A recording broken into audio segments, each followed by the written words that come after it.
তোমার আমলনামায় গুনাহ জমা হোক। তুমি ধূমপান করেছো, তুমি গান শুনেছো, তুমি অন্যায় কাজ করেছো। যুবকদের বলছি, বিশেষ করে তোমার আমলনামায় শত গুনাহ জমা হবে। যৌবনের উচ্ছলতা উচ্ছৃঙ্খলতায় কিছু পাপ হবে, হতাশ হওয়ার কিছু নেই। তবে নামাজ কাজা করার পাপ যেন তোমার আমলনামায় কখনো না ঢোকে। যত গুনাহ করবে আল্লাহর কাছে কাঁদবে, আল্লাহ আর করবো না, তৌফিক দাও। আবার হয়ে যাবে, ভুল হবে, নিয়ত করবে, চেষ্টা করবে, কিন্তু নামাজ কাজা করবে না। খেলার মাঠে ছিলে, ক্রিকেট খেলা দেখছিলে, টিভির সামনে ছিলে, সিনেমা হলে ছিলে, যেখানেই থাকো না কেন ওয়াক্ত হলে নামাজটা আদায় করবে। কিছু যদি না জানো, আজকে থেকে এখন থেকেই নামাজ, কিচ্ছু জানো না, ওযু করবে, দাঁড়িয়ে যাবে। যদি জামাতে পড়ো ইমামের পিছনে, না হলে দাঁড়িয়ে যাও। দোয়া কালাম জানো না, যেখানে জানো না, শুধু আল্লাহু আকবার অথবা সুবহানাল্লাহ বলো অথবা লা ইলাহা ইল্লাল্লাহ বলো, এটাতেই নামাজ হয়ে যাবে। তুমি 16 আনা চলবে। তবে পাশাপাশি নামাজটা শিখতে হবে। বিশেষ করে যুবকদের বলবো, নামাজটাকে প্রাণবন্ত করেছে গো মসজিদে যাওয়া। তুই যা করবি কর, কিন্তু মসজিদে আসিস না। এটার নাম ইসলাম নাকি ভাই?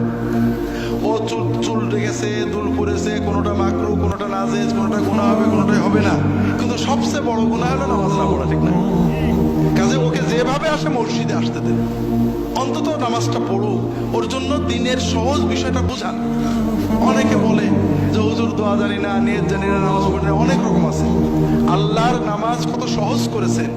আপনি যতটুকু জানেন, কিছু না জানলেন সুবহানাল্লাহ বলেও যদি নামাজ পড়েন, আল্লাহ 16 আনা সওয়াব দিয়ে দেন।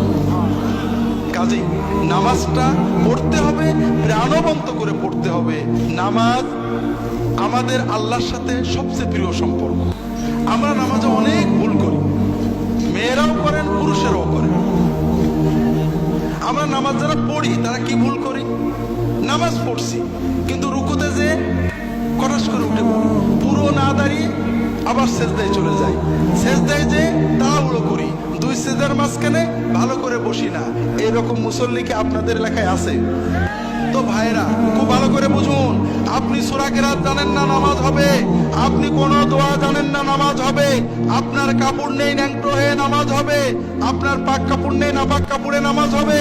কিন্তু রুকু সেজদা আপনি দিতে পারেন, খটোমটো করে দিয়েছেন, নামাজ হবে না। কারণ আপনি মালিকের সামনে গেছেন, প্রধানমন্ত্রীর সামনে গেলে, এমপির সামনে গেলে কত ভক্তির সাথে থাকেন, আর মালিকের সামনে মাথাটা নত করেছেন। আপনি একেবারে হঠাৎ করে উঠে পড়লেন, শান্ত হয়ে দাঁড়ালেন না। এইভাবে রুকু সেজদা করলে নামাজ হবে না। কাজেই অন্তরের মহব্বত দিয়ে নামাজ পড়েন। ছোট্ট একটা বলি, রাসূলুল্লাহ সাল্লাল্লাহু আলাইহি ওয়াসাল্লাম দুই সাজদার মাঝখানে কি বলতেন? রব্বে গফিরলি। কখনো ওটাই রিপিট করতেন, কখনো বলতেন রব্বে গফিরলি ওয়ারহামনি ওয়ারযুকনি ওয়াহদিনি ওয়াআফিনি ওয়া'ফু আন্নি ওয়াজবুরনি ওয়ারফা'নি। দোয়া করতেন। দোয়াগুলোর মানে কি? আল্লাহ আমাকে মাফ করে দাও, আল্লাহ রহমত করো, আল্লাহ আমার রিজিকে বরকত দাও, রিজিক বাড়িয়ে দাও, আল্লাহ আমাকে সুস্থতা দাও, আল্লাহ আমাকে বিপদ মুক্ত রাখো, আল্লাহ আমাকে নিরাপদে রাখো, আল্লাহ আমার ক্ষতি পূরণ করে দাও, আল্লাহ আমার মর্যাদা বাড়িয়ে দাও, ইত্যাদি। দোয়াগুলো কেমন লাগলো ভাই? কোন দোয়া বাদ থাকলো? বড় কষ্ট লাগে।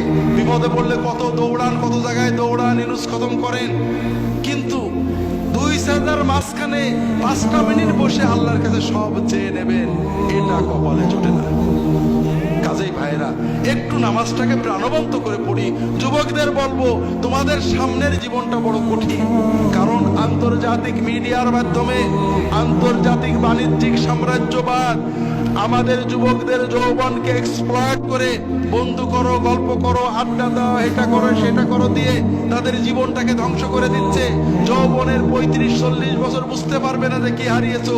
যখন 60, 70, 80, 90 যাবে তখন বুঝতে পারবে। কিন্তু ব্যাক গিয়ারের মতো কোনো সুযোগ জীবনে নেই।